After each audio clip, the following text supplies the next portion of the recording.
अब सभा में कृषि एवं किसान कल्याण मंत्रालय से संबंधित अनुदानों की मांग संख्या 1 और 2 चर्चा तथा मतदान के लिए लिया जाएगा। सभा में उपस्थित जिन मान्य सदस्यों के कृषि एवं किसान कल्याण मंत्रालय से संबंधित अनुदानों की मांगों पर कटौती प्रस्ताव प्रचालित किए गए हैं, यदि वे अपना कटौती प्रस्ताव प्रस्तुत करना चाहते हैं तो 15 मिनट के भीतर सभा पटल पर पर्चियां भेज दें, जिससे उन कटौती प्रस्तावों की संख्या लिखी हो जिनमें वो प्रस्तुत करना चाहते हैं। इस प्रकार प्रस्तुत किए गए कटौती प्रस्ताव की क्रम संख्याओं को दर्शाने वाली सूची कुछ समय पश्चात सूचना पट पर लगा दी जाएगी। यदि सदस्यों को उस सूची में कोई विसंगति मिले तो उसकी सूचना सभा पटल पर मौजूदा अधिकारी को दें। आइटम नंबर 23, मैं माननीय सदस्यों से आग्रह करना चाहता हूं कि ये बहुत महत्वपूर्ण मांग पर चर्चा हो रही है और इसीलिए मैं सभी माननीय सदस्यों, सत्ता पक्ष प्रतिपक्ष के सभी माननीय सदस्यों से आग्रह करना चाहता हूं कि समय कम है। 5 बजे माननीय मंत्री जी का जवाब शुरू होगा, 6 बजे बुलेटिन है, इसलिए सभी माननीय सदस्य संक्षिप्त में अपनी बात कहें। जो एक बात कह दी हो उसको उसी दल के व्यक्ति दूसरे दोहराने की कोशिश न करें और सदन के पटल पर सब बातें आ जाए किसानों के संबंधित, ऐसा प्रयास करेंगे तो उचित रहेगा। श्री धर्मेंद्र यादव।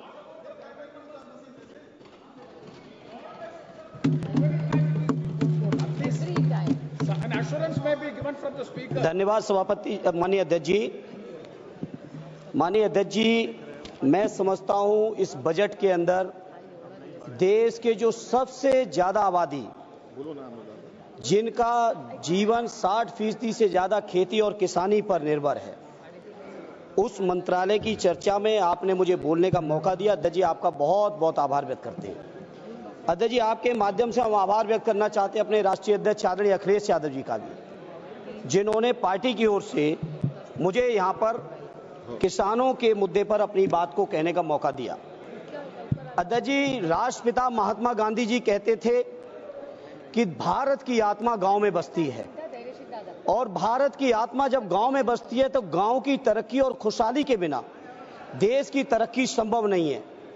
श्रद्धेय नेताजी ने हमेशा कहा कि भारत की तरक्की और विकास का रास्ता अगर कहीं से निकलता है तो खेतों और खलिहानों से निकलता है। अर्थव्यवस्था के बहुत बड़े बड़े विद्वान इस सदन में मौजूद हैं। श्रद्धेय नेताजी ने हमेशा कहा कि अगर देश की अर्थव्यवस्था को दुरुस्त करना है तो किसानों को आप संपन्न कर देंगे तो बाजारों की भी वैल्यू बढ़ जाएगी, लोगों की परचेजिंग पावर भी बढ़ेगी और देश की अर्थव्यवस्था भी बढ़ेगी। सभापति जी, माननीय वित्त मंत्री जी द्वारा जब बजट पेश किया गया तो माननीय अध्यक्ष जी, तो लगातार ये कहा गया अब तक का सबसे बड़ा बजट है, 50 लाख करोड़ से ज्यादा का बजट है। लेकिन उन बजट पत्रावलियों को जब देखा गया और उस पत्रावली में जब कृषि एवं किसान कल्याण मंत्रालय के बजट को देखा गया तो अध्यक्ष जी बड़ी निराशा हुई। केवल 2.7% बजट का हिस्सा इस मंत्रालय को दिया गया। जो पिछले समय में बजट मिल रहा था उसमें भी सभापति जी 2.8% की कमी सभापति जी इसमें कर दी गई। इसलिए मैं समझता हूं बीजेपी के लोग, ये एनडीए की सरकार भाषण चाहे जितना दे ले किसानों के लिए, लेकिन दिल में किसानों के लिए नफरत लेके बैठे हुए हैं। अगर नफरत लिए न बैठे होते तो इतने बड़े बजट में किसानों के लिए बजट में कटौती क्यों की जाती। सभापति जी, मैं जिक्र करना चाहूंगा 2014 के भारतीय जनता पार्टी के संकल्प की। 2014 में संकल्प पत्र जो जारी किया गया था, उस संकल्प पत्र में कहा गया था कि स्वामीनाथन जी की जो रिपोर्ट है। आपके पास आज कागज बहुत है, लेकिन बोलना संक्षिप्त में है सर, संक्षिप्त में बोलना है। अब जो आप मौका देंगे आपकी उदारता रहेगी। सभापति जी, 2014 के संकल्प पत्र में कहा गया कि स्वामीनाथन जी की सिफारिश के अनुरूप जो किसानों की लागत है, जिसमें लागत में सदैव नेताजी कहते थे, और उसी बात को स्वामीनाथन जी ने भी कहा, किसान की अपनी मेहनत, अपने परिवार की मेहनत, उनके जो पशुओं की मेहनत, खेती की जो वैल्यू है, उस वैल्यू का जो मार्केट में ब्याज होना चाहिए, सारी की सारी चीजों को अगर मिला लें, जिसको स्वामीनाथन जी ने फार्मूला दिया था C2 का, C2 प्लस 50%, माने लागत का 1.5 गुना समर्थन मूल्य। 14 का वादा है आपके चुनावी घोषणा पत्र का मंत्री जी, और 14 से आज 25 आ गई है।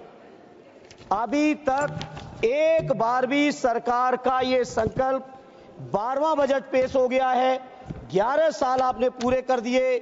भाषण बहुत लंबे हैं आपके, लेकिन सच्चाई से बहुत दूर हैं। उसके बाद सभापति जी, प्रधानमंत्री जी ने 2016 में घोषणा की कि 2022 में आने वाले अमृतकाल में जब भारत प्रवेश करेगा, तो उस प्रवेश के समय किसानों की आमदनी को हम दूना कर देंगे। मैं नहीं समझ पा रहा हूं, माननीय कृषि मंत्री जी, आप बहुत अनुभवी हैं, एक बड़े प्रांत के लंबे समय तक मुख्यमंत्री रहे हैं, जहां किसानों की इस्तेमाल की सारी चीजों का मूल्य आपने बढ़ा दिया। आपने खाद का दाम लगातार बढ़ाया, बिजली में आपने कोई सब्सिडी दी नहीं, कीटनाशकों का दाम बढ़ा दिया गया, किसान के इस्तेमाल के डीजल के दाम बढ़ गए, ट्रैक्टर थ्रेसर से लेके जितने भी आपके चीजें इस्तेमाल होती हैं खेती किसानी में, सारी चीजों का दाम बढ़ा दिया। लेकिन किसानों को कहीं समर्थन मूल्य देने की आपने जरूरत नहीं समझी। जहां आपने वादा किया था दोगुनी आमदनी का, जहां आपने वादा किया था C2 प्लस 50% का, आज मैं बड़ी जिम्मेदारी से सभापति जी कहता हूं, देश के किसानों की हालत यह है कि अगर वो कर्ज न लें तो लागत भी ऐसी, लागत के बराबर भी कहीं मार्केट में मूल्य नहीं है। स्वामीनाथन जी ने कहा था कि किसानों की आमदनी बढ़ानी है तो 43,000 मंडियों की देश में जरूरत है, लेकिन उन मंडियों की अभी देश के अंदर केवल स्थिति है 7,000 की। और जब से एनडीए की सरकार आई है 11 साल से, मैं पूछना चाहता हूं मंत्री जी, जवाब दे दीजिएगा, प्राइवेट सेक्टरों ने तो मंडियां बढ़ा ली, साइलोज बना लिए, प्राइवेट खरीदारी का इंतजाम तो है, लेकिन कहीं भी सरकारी मंडियां आपने बढ़ाने का काम किया हो तो उसका डेटा दे देना। उत्तर प्रदेश के अंदर आदरणीय अखिलेश यादव जी ने मुख्यमंत्री रहते हुए विशेषकर बुंदेलखंड से लेकर उत्तर प्रदेश के विभिन्न इलाकों में सैकड़ों मंडियां बढ़ाई थी, उन मंडियों को नहीं बढ़ाया। और तो और कन्नौज के अंदर आलू की, मैनपुरी के अंदर अनाज की एक बहुत बढ़िया मंडी तैयार की थी एक्सप्रेसवे के ऊपर, जिससे किसान अपनी फसलों को सीधे देश के किसी भी कोने में पहुंचा सके। उन मंडियों को भी मंत्री जी आप जानकारी जुटा लीजिएगा, उन मंडियों को भी आपकी सरकार ने नहीं बनाया। और मैं ये बात मैं इसलिए कह रहा हूं क्योंकि जब सत्ता पक्ष की तरफ से कोई खड़ा होता है तो डबल इंजन की बातें करते, डबल इंजन की बातें करते। क्या हुआ आपके उत्तर प्रदेश के अंदर डबल इंजन का? माननीय अखिलेश जी के सारे कामों को रोक दिया गया। जहां सभापति जी ये हालत है किसानों की, अंत में किसान क्या करें? कर्ज ले रहे हैं, साहूकारों के मुंह मांगे ब्याज पे कर्ज लेना पड़ रहा है, सरकार से भी कोई राहत नहीं। क्या मामूली बात है? आपके 10 साल के कार्यकाल में प्रत्येक वर्ष 10,000 से ज्यादा और अब तक 1 लाख से ज्यादा किसानों ने आत्महत्या कर ली है। देश के किसानों ने, बताइए, देश के किसान आत्महत्या कर रहे हैं, देश के तमाम संविदा कर्मी आत्महत्या कर रहे हैं। देश के किसान अगर अपना हक अधिकार मांगने आते हैं, 3 काले कानून बनाए थे। मैं कृषि मंत्री जी आपसे कहूंगा, जवाब में बताइएगा। हम पूरे विपक्ष के लोग कह रहे थे कि काले कानून है 3, और काले कानूनों को आप नहीं मान रहे थे। किसानों ने यहां पर महीनों दिल्ली में सर्दी, गर्मी, बरसात, सारे मौसम झेल के आंदोलन किए। 750 किसान शहीद हुए। उन शहीद किसानों को आज तक आपकी सरकार की तरफ से, जहां देश की 5वीं अर्थव्यवस्था है, तीसरी होने वाली है, वहां एक परिवार को मुआवजा आपने नहीं दिया। सर, यह है आपकी सरकार।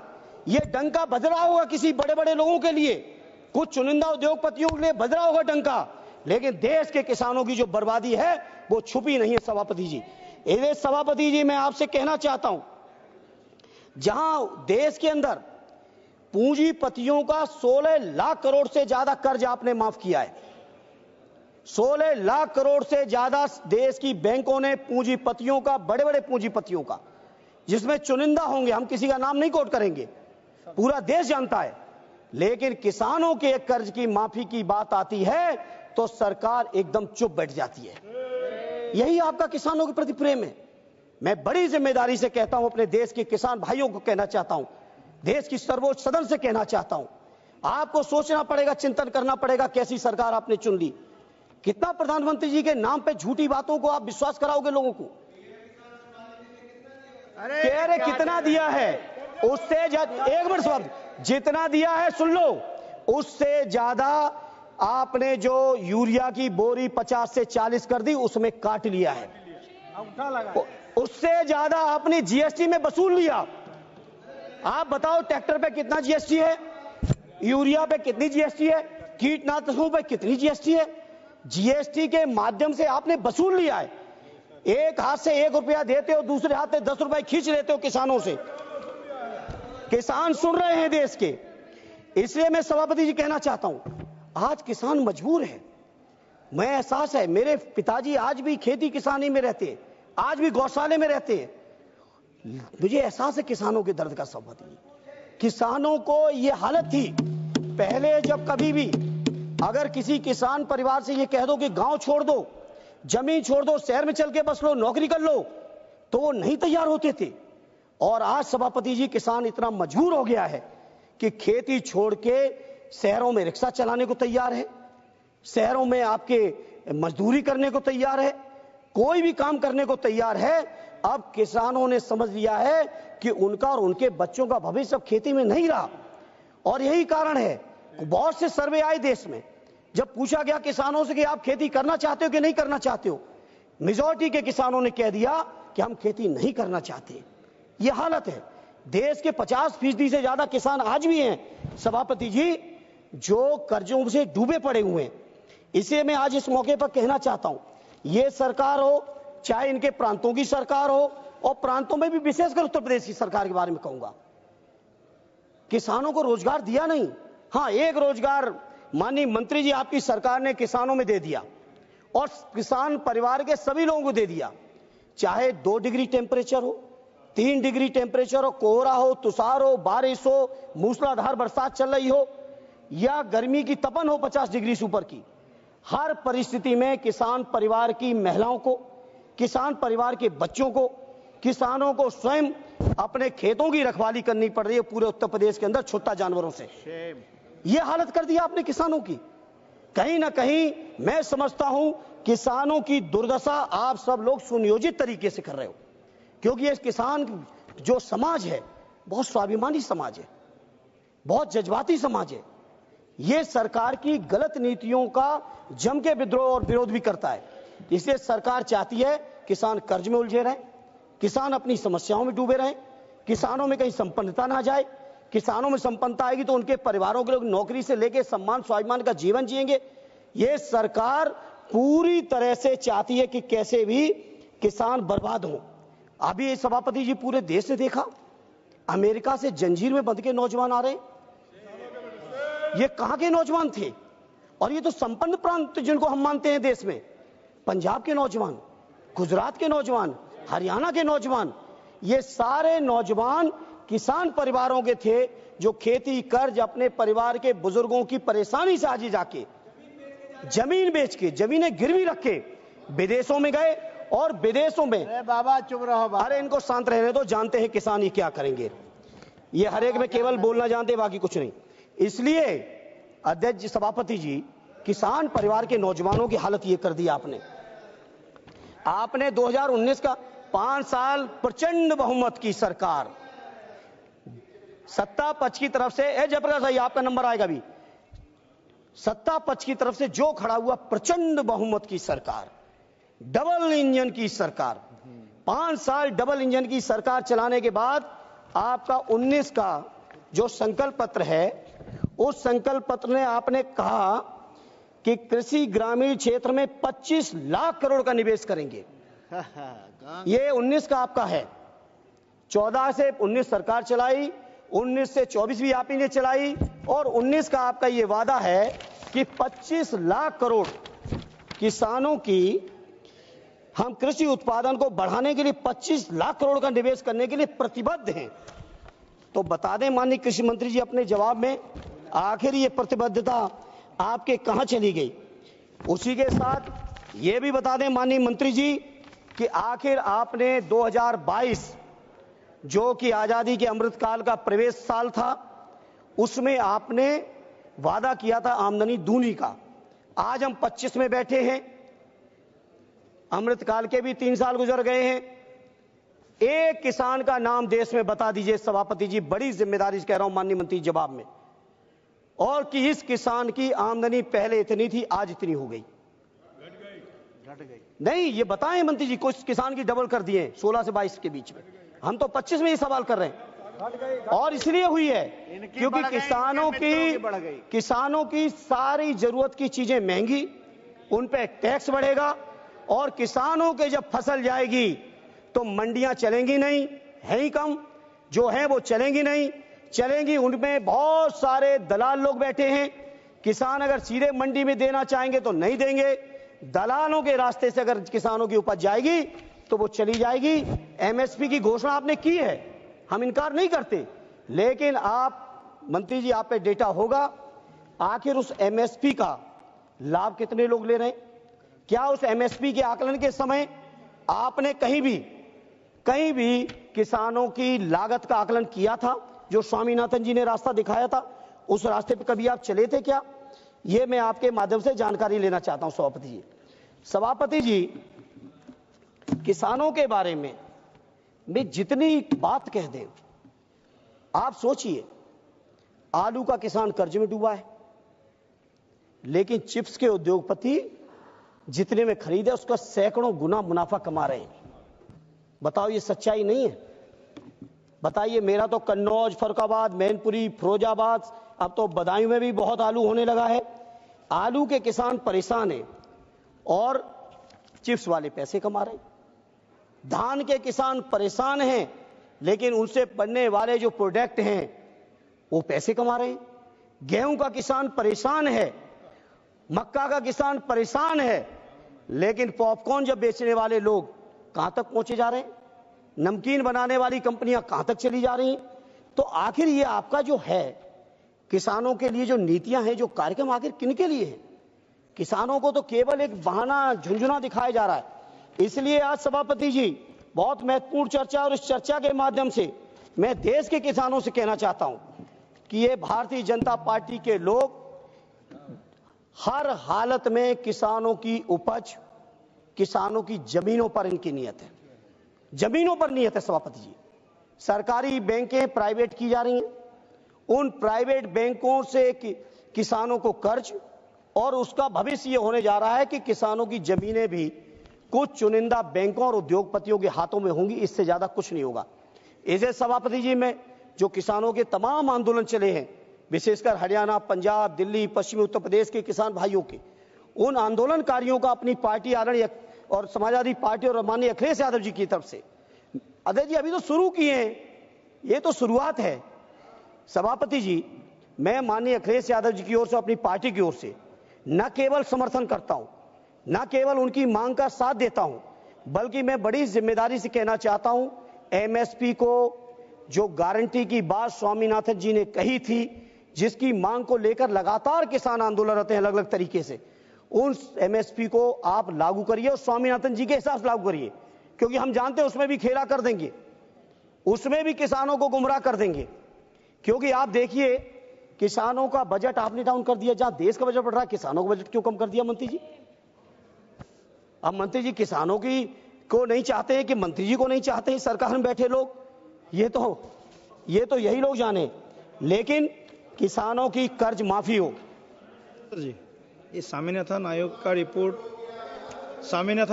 रिपोर्ट कब आया, कब बनाया, किसने बनाया? जी, स्वामीनाथन आयोग जो बना, हाँ, कब बनाया और कितना साल हो गया, थोड़ा वो भी बता दीजिए। नहीं, स्वामीनाथन जी की रिपोर्ट तो आ गई थी 6 में। अच्छा, अरे हम सभापति जी क्यों नहीं हम गलत कहेंगे? बता दीजिए थोड़ा, बता दीजिए। आदरणीय सदैव नेताजी माननीय अखिलेश यादव जी के नेतृत्व में जी, उस समय के कृषि मंत्री से जाके हम लोग भी मिले थे जी, लेकिन 14 में तो आपने सारा कुछ बदलने का वादा किया था। वादा तो आपका था, से सौदा, वादा तो आपका था, अरे वादा तो आपका था, ये वादा तो आपका था, ये वादा किसका था? ये काबिल है बोलने के लिए। और क्या कहते थे? ये काबिल है। हम कभी सभापति जी, सदैव नेताजी ने, माननीय अखिलेश जी ने जो संस्कार दिए, हम कभी किसी व्यक्ति का नाम लेके कभी टिप्पणी नहीं की जीवन में, और न करेंगे। लेकिन एक बात जो आपकी है वो कोट कर रहे हैं, आप ही लोग कहते हैं मोदी की गारंटी, मैं नहीं कहता हूं, ये बीजेपी के लोगों कहते हैं। तो आखिर प्रधानमंत्री जी की गारंटी, प्रधानमंत्री जी की गारंटी किसानों के लिए कहां चली गई? कहां चली गई किसानों के लिए? इसलिए जहां आप इधर की बात कर रहे हैं, इधर की कर रहे हैं, अरे हो सकता कुछ कमी रह गई हो तभी हम लोग इधर आ गए, लेकिन आपने क्या किया? आपने क्या कर दिया? इसलिए सभापति जी, मेरा आपसे प्रार्थना है, गन्ने किसानों का सवाल है, बड़े देश के अंदर संभवतः सबसे बड़ा प्रांत उत्तर प्रदेश बन चुका है गन्ने उत्पादन का, महाराष्ट्र को भी अब पीछे छोड़ दिया। गन्ना उत्पादन के मामले में हमारे राष्ट्रीय अध्यक्ष आदरणीय अखिलेश जी जब मुख्यमंत्री थे तो 5 साल के कार्यकाल में 90 रुपए गन्ने का समर्थन मूल्य बढ़ाया था। और ये जो डबल इंजन की सरकार है, जिसमें हर चुनाव में प्रधानमंत्री जी सहित पूरे के पूरे दर वाले गए, प्रचार में, प्रसार में, वादों में, भाषणों में, 8 साल में 30 रुपए, 17 में 10 रुपए बढ़ाए, और 22 के विधानसभा चुनाव आते आते 20 रुपए और बढ़ा दिए थे। 8 साल में केवल 30 रुपए गन्ने का समर्थन मूल्य बढ़ाया, और वो भी समर्थन मूल्य बढ़ाना तो एक बात, इसमें वादे हैं, भाषण समय कम देंगे आप, वादे इन्होंने किए कि 15 दिन के अंदर गन्नों का भुगतान करेंगे, नहीं तो ब्याज देंगे। ये भाषण है, ये वादे हैं, घोषणा पत्र है। ब्याज तो छोड़िए, किसानों का मूल सालों साल नहीं मिल रहा है, सालों नहीं मिल रहा है।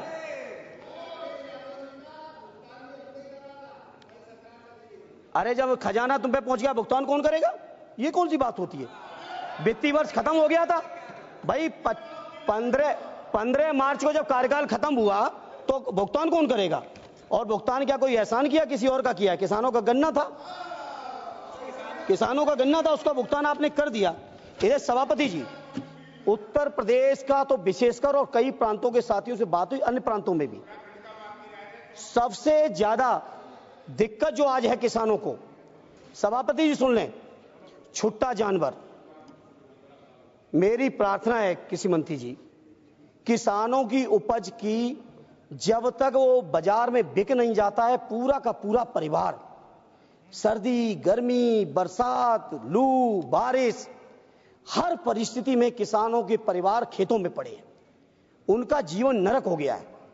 इसे सभापति जी आपके माध्यम से मंत्री जी से, सरकार से कहूंगा, एक स्थायी और ढंग से इंतजाम निकालिए।